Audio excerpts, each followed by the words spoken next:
मुझको तो पिया अब है मदहोशी छाई। तहिली पलंग के पलाई न सकुली उतर जाई, हिली पलंग के पलाई न सकुली उतर जाई।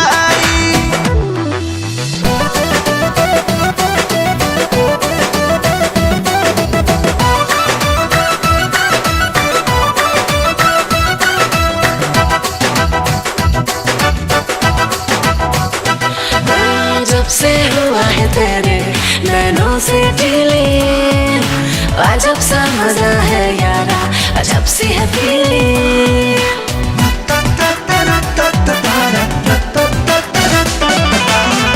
अब ही तो प्यार के भइल शुरुआत बा, आगे कुछ औरी हुई भीतर के बात बा, भीतर के बात बा। मुझे पर दुबिया रखना अपनी परछाई।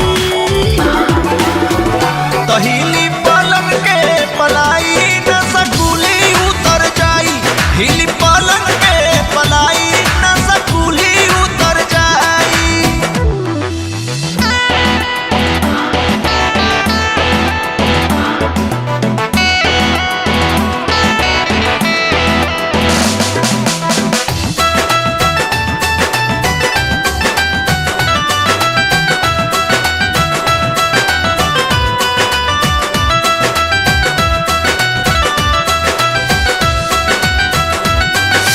प्यास लगी है तेरे प्यार में राजा, दूर क्यों खड़ा है जरा पास में आ जा।